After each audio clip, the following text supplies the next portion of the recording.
Calculator से equation solve करने के लिए हमें यह समझना होगा कि दो टाइप की इक्वेशन हमारे पास अवेलेबल हैं।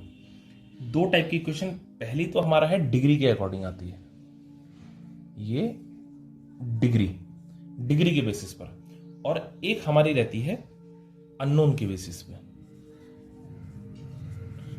एक तो है डिग्री कितनी है और दूसरा है अननोन कितने हैं। अननोन में जैसे एक्स वाई ये अननोन है। अब अननोन में 2 अननोन हो सकते हैं हमारे पास, यानी कि 2 जिनके बारे में हमें नहीं पता, या हो सकता है 3 अननोन हो सकते हैं। अगर जितने अननोन होते हैं उतनी हमें एक क्वेश्चन की जरूरत होती है मिनिमम, ये तो हमें चाहिए। जैसे अगर हम बात करें 2 अननोन की, जिसमें 2 अननोन होंगे इक्वेशंस में, उसमें एक्स और वाई 2 होंगे, यानी 2x plus 3y is equal to 24, या एक इक्वेशन और होगी 4x minus 6y is equal to 36। कुछ भी एग्जाम्पल ले रहे हैं हम। अब इसमें क्या है, 2 अननोन है, एक है x एक है y। कितने अननोन है? 2। तो जितने अननोन होते हैं उतनी हमें इक्वेशन चाहिए होती है। 2 अननोन है x और y, तो 2 ही इक्वेशन है। अगर मैं ये कहना चाहूं कि 3 अननोन है, मान लो मेरे पास कोई ऐसी इक्वेशन है जिसमें 3 अननोन है, तो उसमें इक्वेशन भी 3 चाहिए होगी। जैसे 2x minus 3y plus 4z is equal to कुछ भी है, मान लो 40 49 कुछ भी। अब ऐसे 3x plus 6y minus 4z is equal to 44, और 2x minus 3y plus 10z is equal to 100। जैसे अब यहां पर अननोन कितने हैं? 3 हैं, x y और z। तो इक्वेशन भी हमें 3 दे रखी है। तो यहां पर ये ध्यान रखना है कि कैलकुलेटर पर सॉल्व करते हुए हमारे पास अननोन के बेसिस पर इक्वेशन है या फिर डिग्री के बेसिस पर। अब डिग्री के बेसिस पर क्या होगा, मान लो कोई इक्वेशन 2 डिग्री की है या 3 डिग्री की है। 2 डिग्री की इक्वेशन में अननोन एक ही होगा।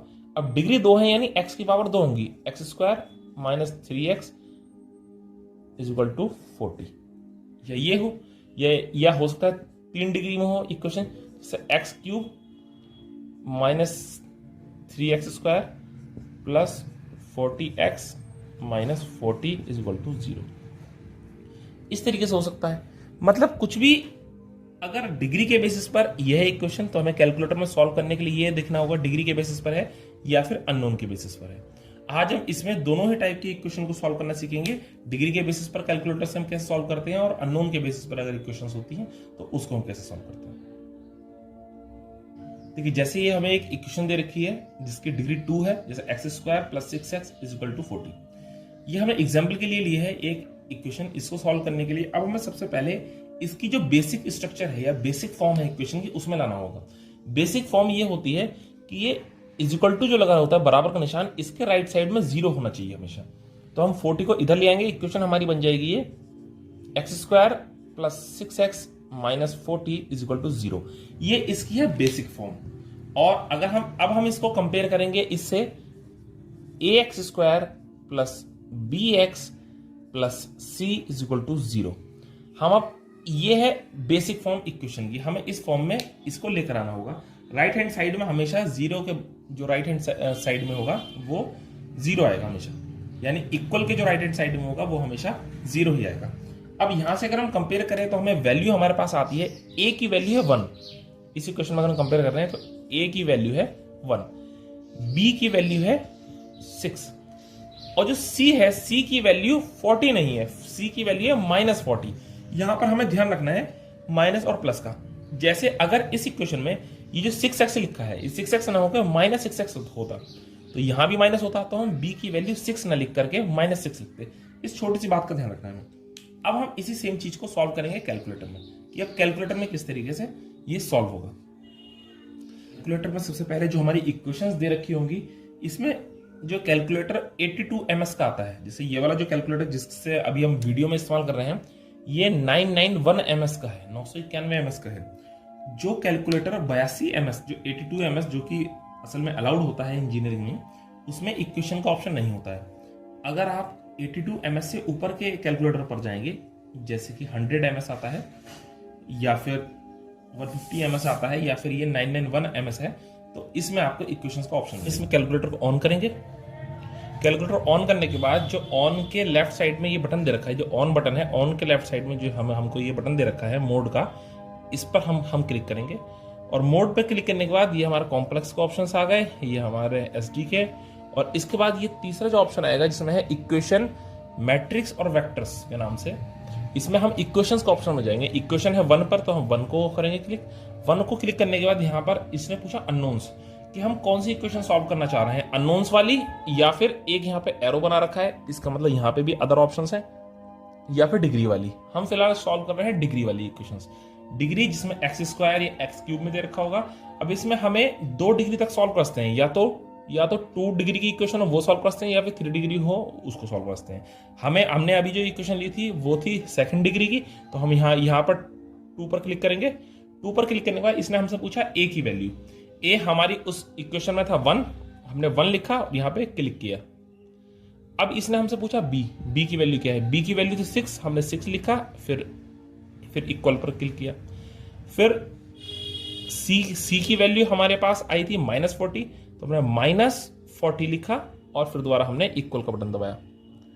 अब यहां पर हमें x की वैल्यू आ चुकी है, x की वैल्यू 4 है, x1 की वैल्यू, क्योंकि जब एक्स स्क्वायर वाली यानी कि 2 डिग्री वाली अगर इक्वेशन होती है उसमें 2 वैल्यू आती हैं x की, तो पहली वैल्यू आई है x की, आई है 4, x1, और जो दूसरी वैल्यू आई है इस पर हम नीचे क्लिक करेंगे x2 की वैल्यू आई है -10। तो यहाँ पर x की दो वैल्यू आ गई हैं, एक आ गई है 4, एक आ गई है -10। तो x की वैल्यू हमारी एक आ गई है 4 और एक आ गई है -10, ये 2 वैल्यू आ चुकी है हमारी x की।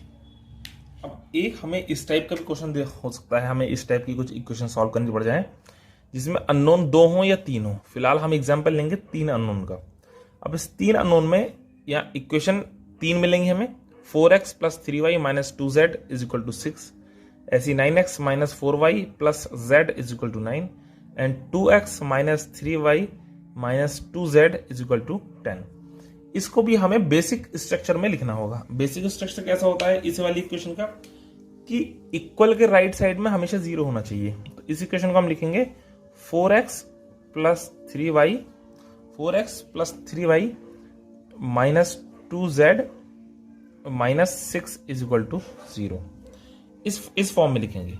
ये हमारा है, ये स्ट्रक्चर हमारा इस फॉर्म में है, ax या यहां पे कह लो a1, क्योंकि इक्वेशन 1 है, a1x + b1y + c1z + d1 = 0।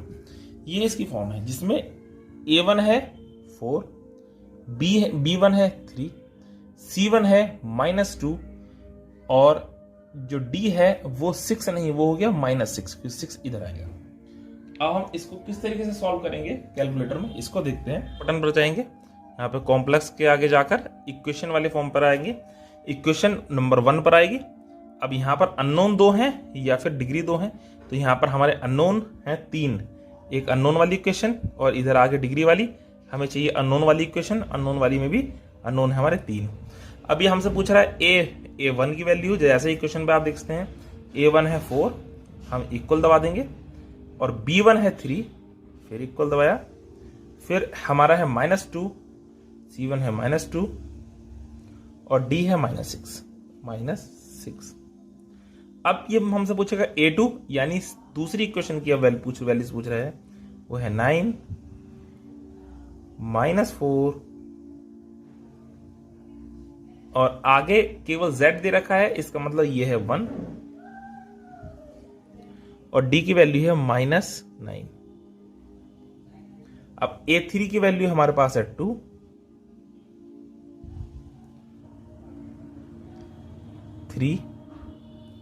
c3 की वैल्यू है -2,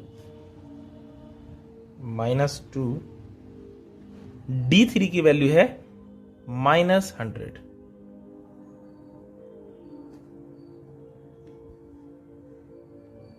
यहां पर देखिए x की वैल्यू आ चुकी है, x की वैल्यू है 2.29, y की वैल्यू है 14.9 और z की वैल्यू है 29.9। तो ये हमारे पास 3 वैल्यूज आ चुकी हैं, x, y और z की तीनों ही वैल्यूज हमारे पास आ चुकी हैं। इसमें एक की वैल्यू आता है जबकि जो हमारा डिग्री वाली होती है उसमें अगर 2 डिग्री है तो x की 2 वैल्यू आएंगी, 3 डिग्री है कि इक्वेशन है तो x की 3 वैल्यू आएगी। आगे हम कभी सीखेंगे फर्दर कि जिसमें x की 4 डिग्री होती है या 5 डिग्री होती है उन इक्वेशंस को हम कैसे सॉल्व करते हैं।